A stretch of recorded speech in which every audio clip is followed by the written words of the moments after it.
Well, hello, oddballs. It's your host, Bobby. And your co-host, Lexi. And this is Oddities on Elm Street. If you're joining us again from last week, then thank you. Welcome back. Welcome back. We appreciate your support.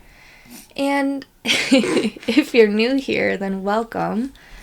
We hope you'll stick around for a bit.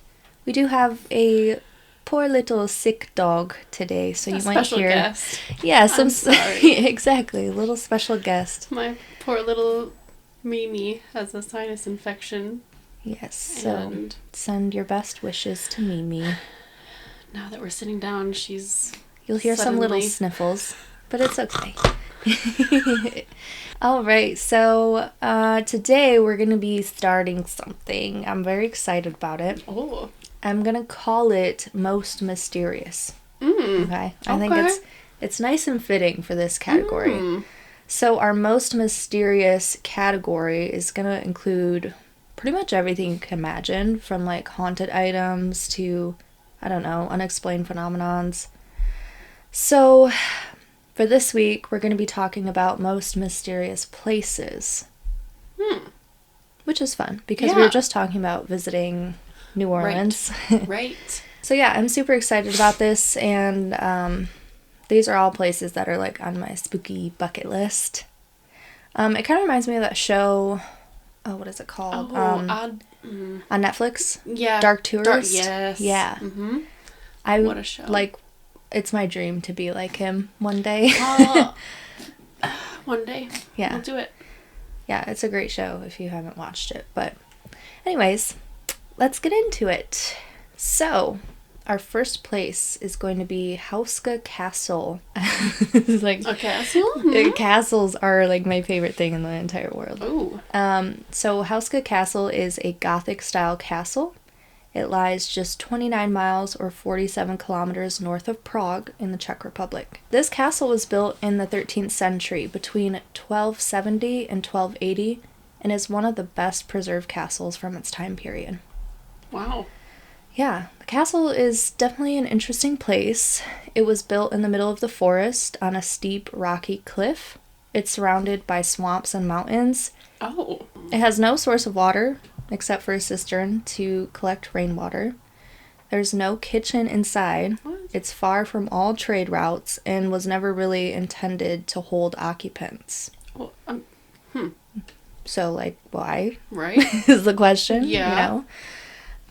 Well, it's said that the castle wasn't built to keep evil from entering, but to prevent it from spilling out. Oh. The castle was constructed over a large hole in the ground, and just above the hole they placed a chapel. So, the local legend surrounding this castle is that it was built to cover a gateway to hell. Supposedly, when construction on the castle began, prisoners facing the gallows were offered a full pardon for their crimes, but only if they consented to being lowered into this bottomless hole by rope and report back with what they saw. The first man, though, that was given this opportunity, he happily accepted. He was young and healthy, he had a lot of life to live, so he was hopeful for a second chance. But within a few seconds of being lowered into the hole, he began screaming and begging to be raised up. When he was pulled back to the surface, his hair was white and he looked as if he had aged 30 years. He was so shaken up by this that he was placed into the care of a mental facility where he died a few days later. So the castle's eerie history doesn't stop there, unfortunately. During World War II, Nazi experiments also took place here. Oh, of course. The Nazi soldiers that occupied this castle were, I guess, there to study whether the gateway to hell was real. They also participated in occult practices. So people now believe the castle to be haunted by these trapped spirits or demons. Visitors have reported all sorts of unexplainable experiences and even some instances of misfortune after they've already left the castle. One of these stories comes from a woman named Hannah McGee. She owns and operates a ghost tour company in Prague. When she and her co-founder made their first visit to the castle accompanied by their dogs, Hannah said she felt an extreme uneasiness wash over her when she entered the castle's courtyard, and apparently she wasn't the only one who felt it. Her dog began barking and became really aggressive all of a sudden, even though there was nothing provoking him. They described the feeling of being followed or watched by something the entire time that they were there. I hate that feeling. I know.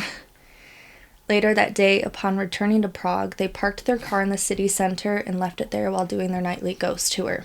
When they returned a little more than an hour later, their vehicle had vanished. It was found hours later with everything taken from it. Others who visit the castle have their own stories to tell. After all, the castle does serve as a meeting place for experts on the occult, UFOs, and other types of paranormal phenomena. Our second most mysterious place is Myrtle's Plantation. Myrtle's Plantation was built in 1796 and is located in St. Francisville, Louisiana. The plantation was built by General David Bradford. General Bradford was a successful lawyer and a deputy attorney general for Washington County, Pennsylvania during the time. Sorry. It's okay. He was infamous for his association with the Whiskey Rebellion, which was a very violent protest against the tax on whiskey during George Washington's presidency. After the Whiskey Rebellion, General Bradford fled to what used to be the Spanish-owned territory of West Florida, but is now modern-day Louisiana. When he landed in Louisiana, he built a beautiful, sprawling home on 600 acres. Bradford lived there alone for several years until he was pardoned for his role in the Whiskey Rebellion by President John Adams. After this, he moved his wife Elizabeth and their 5 children to the home from their previous residence in Pennsylvania. Bradford died in 1808, so his wife Elizabeth continued running the plantation herself until 1817, when she handed the property over to her daughter Sarah and her husband Clark Woodruff. Together, Sarah and Clark had 3 children before Sarah and 2 of their 3 children tragically died in the 1820s. The plantation and the slaves were sold to another couple before eventually ending up in the hands of William Winter. He took over the plantation in 1865. But in 1871, William was shot on the porch by a stranger before staggering back inside the house and dying while trying to climb the stairs. Oh my god. So fast forward to modern day. A film crew with the National Geographic went to Myrtle's Plantation. They took a photograph that later revealed what appeared to be the apparition of a slave girl standing in between 2 buildings on the property. This girl was identified as Chloe. Wait, she has a name? Mm-hmm. Chloe was reportedly a slave owned by Clark and Sarah Woodruff. Ugh. According to one story, Clark had forced Chloe to become his mistress. Oh my god. When Sarah, Clark's wife, found out, she cut Chloe's ear off as punishment. But other stories say that Chloe was caught listening in the keyholes to eavesdrop on Clark's conversations. And again, when she was caught doing this, her ear was cut off. So she wore a green turban to hide it. This is how they knew who it was. Chloe then baked a cake for one of their daughters containing extract from oleander leaves, which are extremely poisonous.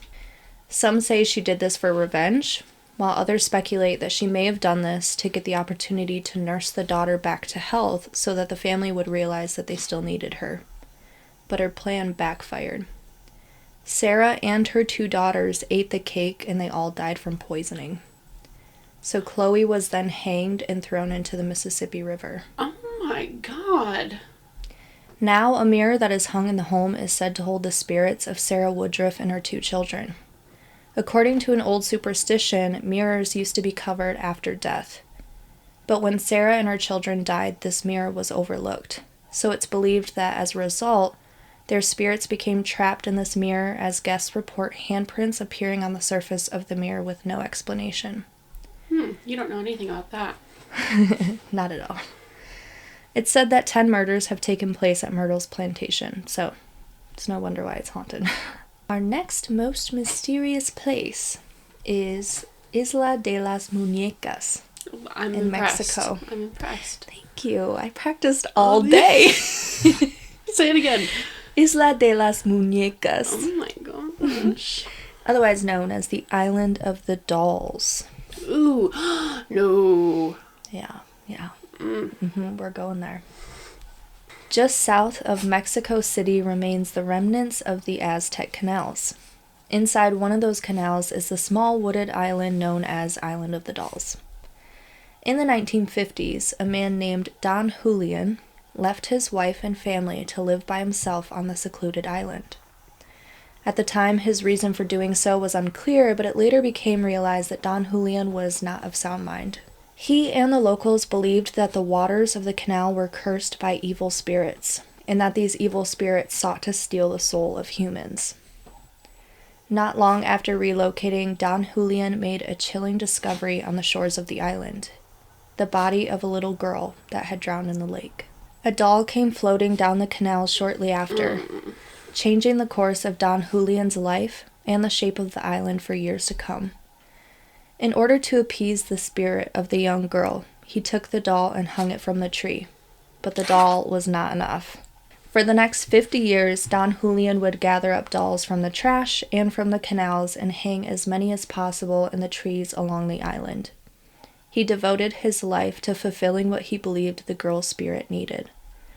It's said that one doll was needed for every spirit on the island, and there are currently thousands of dolls hanging from the island's trees. In 2001, Don Julian passed away. His body was discovered, drowned in the canal, in the exact same place that he was said to have found the young girl's body. Stop. So in response to this, tourists began flocking to the island, bringing dolls in hand to pay tribute to both Don Julian and the young girl. Which is kind of sweet, but also still creepy. Yeah. Next up on our list is Aokigahara Forest, or in English, the Sea of Trees. This scenic forest sits right along the edge of Mount Fuji and is roughly a 2-hour drive from Tokyo. At the entrance of the forest, a sign reminds visitors that life is a precious gift. In English, the sign states, "Quietly think once more about your parents, siblings, or children. Please don't suffer alone and first reach out." This is because the forest has a dark reputation, as hundreds of people have flocked there and have taken their own lives. Statistics show that in 2002, 78 bodies were found. In 2003, 105 were recovered. And in 2010, the police recorded that more than 200 people had attempted suicide in the forest, of whom 54 completed the act. The bodies of those who choose to end their lives in the forest may go undiscovered for years. After all, the forest has over 8,000 acres. Oh my god. And despite the government's attempts at preventing suicide in the forest, many still come here and choose to die. But many people believe the forest may have some sort of influence on these people. It's said that if you enter the forest with sadness in your heart and a weak mind, the spirits of those who took their lives are determined to torture you into giving in and doing the same. What? These spirits are vengeful, and the forest is thick. It's known for disrupting your cell phone service, GPS signal, and even your compass. If you get lost, you may not be able to call for help.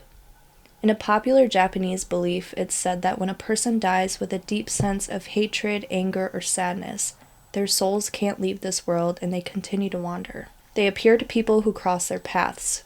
So when the forest guardians find a body, they will take it to a special room specifically designated for dead bodies that are found in the forest. What? Supposedly, in this room, the bodies will be placed on a bed and a guard will sleep in the same room with the body. Why?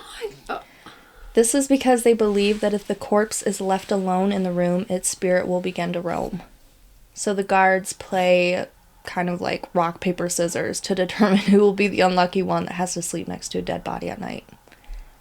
Isn't that Alone? Like this one Yes. guy is just in there alone because Isn't that so chose scissors. creepy?